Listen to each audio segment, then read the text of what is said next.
3250, 3250, 3 and bid, down to the middle, 3250, and 3 to bid, I got yoke and 3 down, 35, 35, down 750, yokes at 35, 37, 54.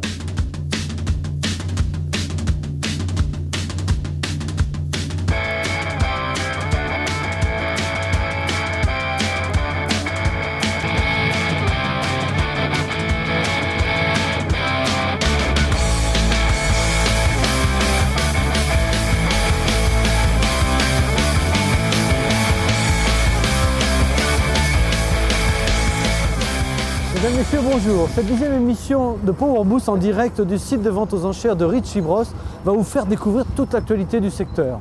Avant tout, voici le sommaire de cette émission en images.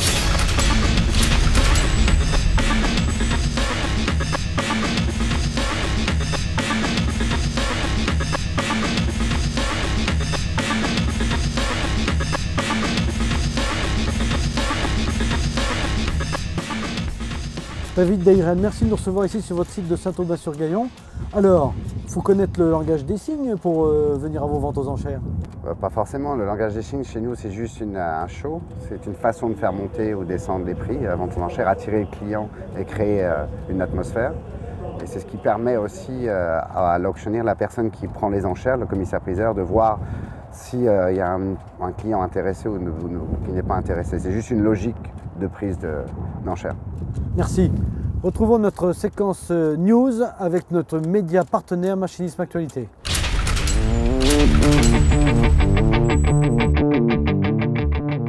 Le constructeur espagnol Arcusin propose une nouvelle gamme d'autochargeuses conçues pour le ramassage de tous les types de balles carrées en s'adaptant à tous les modèles et marques de ramasseuses presse. Le chargement, le retournement et l'impulsion de la balle sont réalisés en un cycle unique entièrement automatique. Cette machine réalise des balles de 47 par 80 cm à 120 par 130 cm.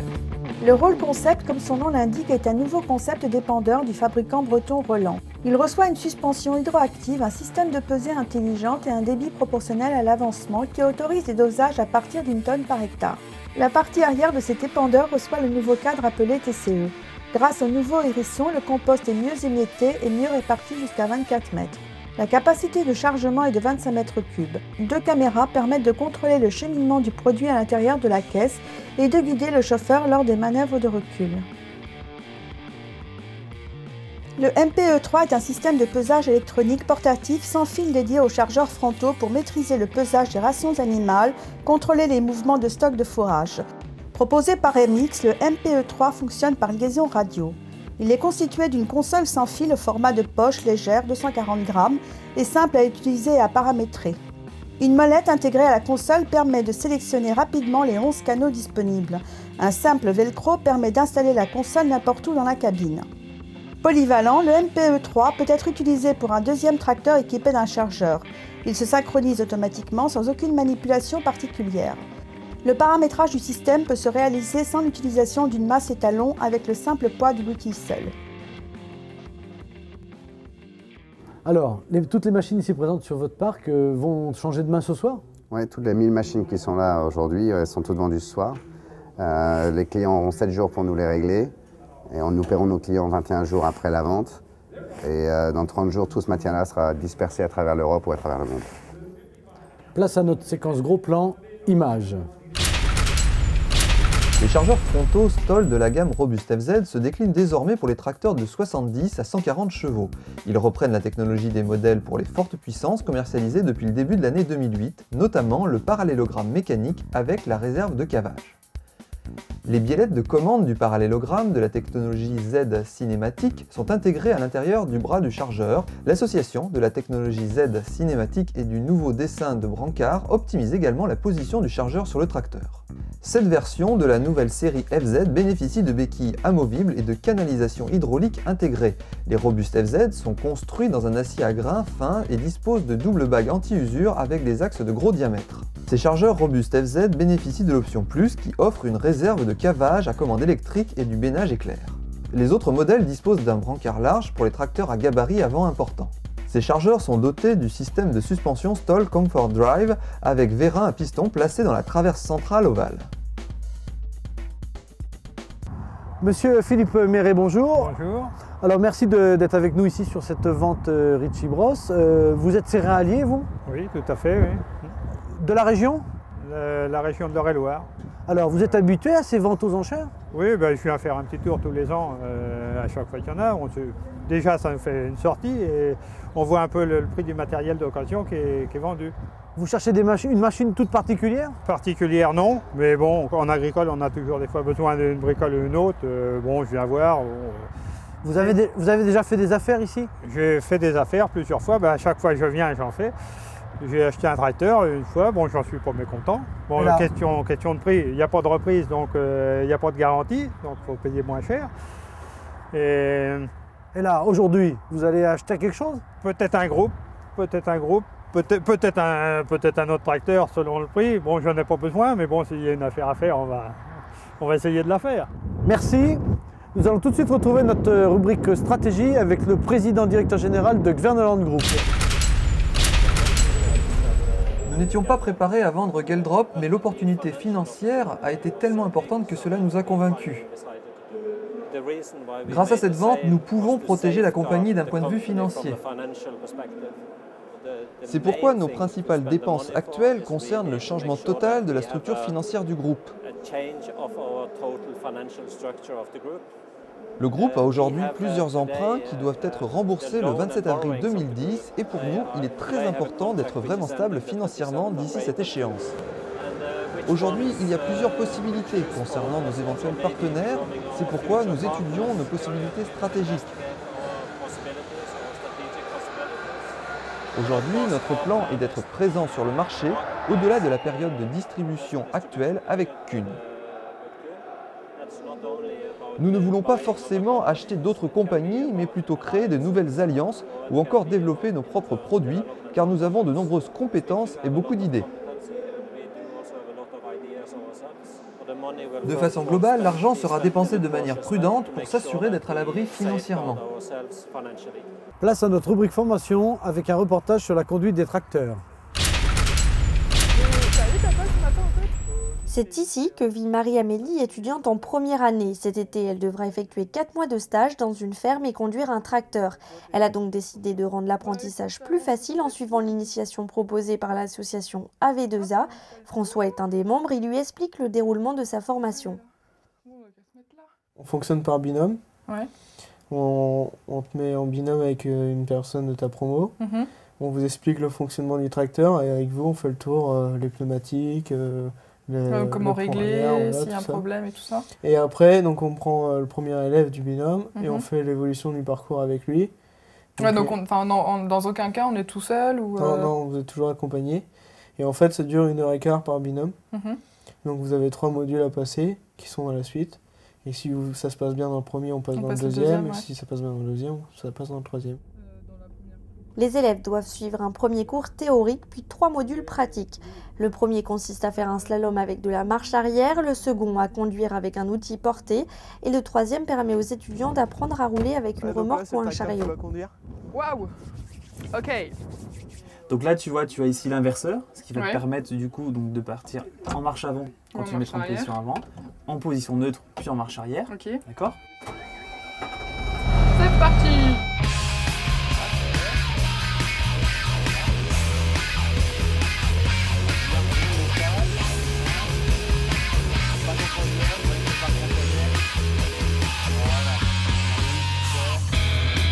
On va essayer de pas se prendre les pneus. Exactement. C'est pour répondre en fin de compte à une demande des étudiants qui des fois revenaient de stage en n'ayant pas conduit de tracteur parce qu'effectivement l'exploitant disait bon, vous n'avez pas d'expérience. Pas capable. Voilà, vous n'êtes pas capable effectivement. C'est un risque à prendre. Que je ne voulais pas prendre. Donc ça répond un petit peu à ce besoin des étudiants, ça répond aussi à un besoin académique. Faut pas oublier quand même que l'Institut La Salle Beauvais est quand même un institut agricole de fait dès le départ.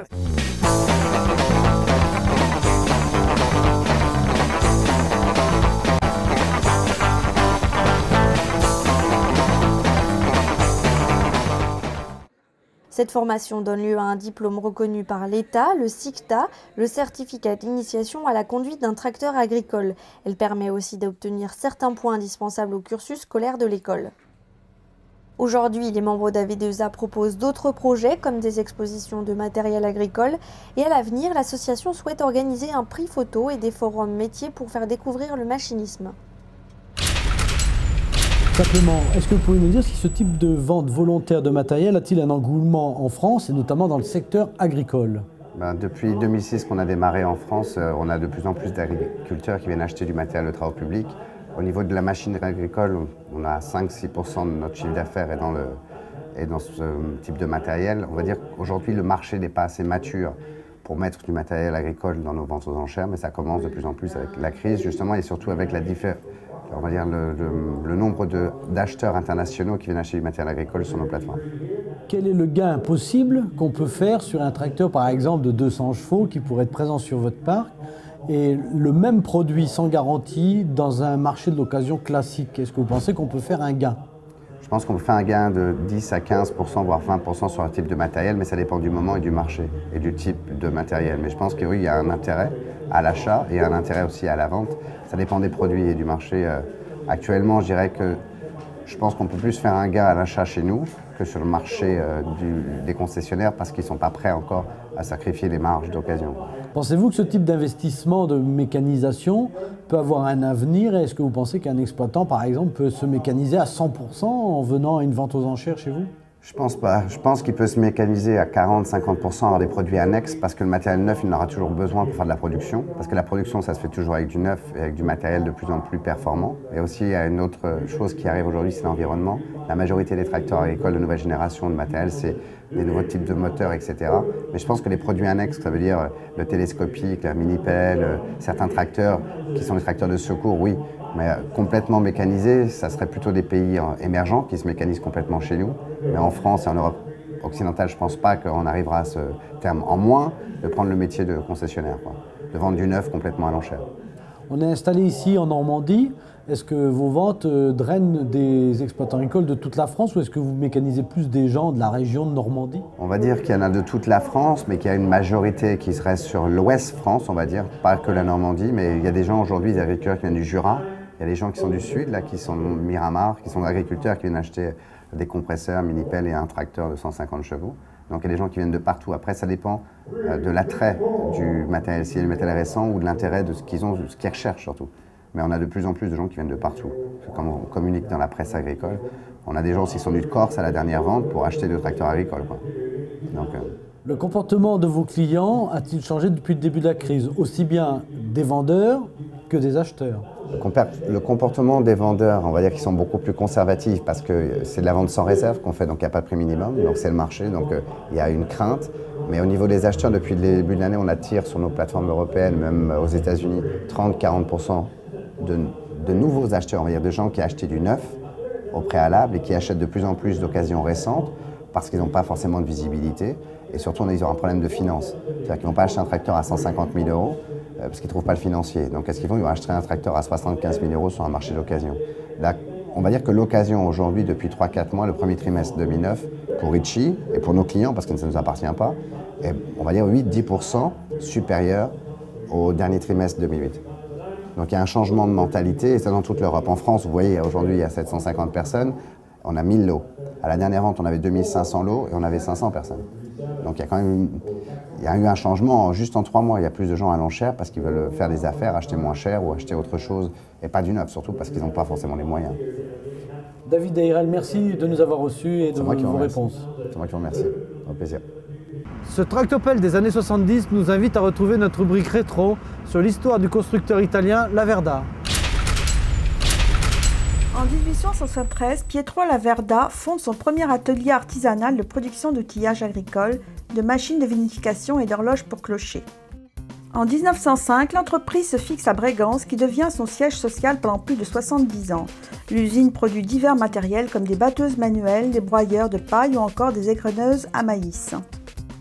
En 1919, à l'issue de la Première Guerre mondiale, une fois terminée la phase de production de matériel de guerre, l'activité reprend à plein régime avec la collaboration des fils de Pietro Laverda, Giovanni et Antonio. En 1930, les petits-fils de Pietro Laverda prennent la tête de l'entreprise qui devient l'une des premières entreprises italiennes du secteur. En 1934, Laverda produit la première faucheuse italienne, la 48A. En 1955, Laverda conçoit et réalise la première moissonneuse-batteuse automotrice italienne, la M60. L'année 1963 marque la naissance de la moissonneuse-batteuse M120, la première d'une série de différents modèles. En 1967, Laverda lance la faucheuse autoportée AFC. 1971, il débute la production du modèle M100AL, la première moissonneuse-batteuse au monde à nivellement transversal et longitudinal. En 1973, Laverda fête son 100e anniversaire. De 1975 à 1983, le constructeur italien aura lancé différentes gammes de moissonneuses-batteuses. Il aura une présence dans plus de 40 pays, réalise la construction d'une nouvelle usine à Brégances. Laverda signera un contrat de partenariat avec le groupe Fiat qui durera pendant 20 ans. Sur la période 2000-2001, le groupe Argo, société financière de la famille Mora, propriété de Landini, rachète l'usine de Brégances. Le nouvel actionnaire relance la marque historique Laverda avec force sur le marché, avec une nouvelle ligne de moissonneuses-batteuses, de presse à balles géantes et de presse à balles rondes. De 2004 à nos jours, le groupe Argo rachète la marque Fella et lance la série Rêve. Une joint venture 50-50 est signée entre Laverda et le groupe Argo.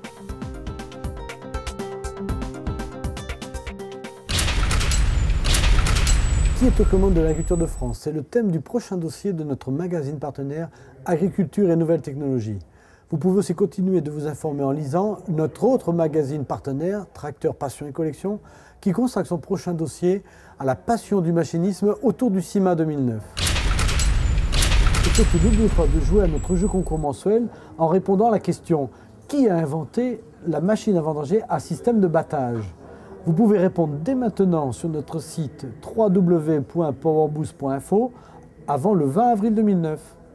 Cette émission est maintenant terminée. Suivez toute l'actualité du machiniste sur www.powerboost.info.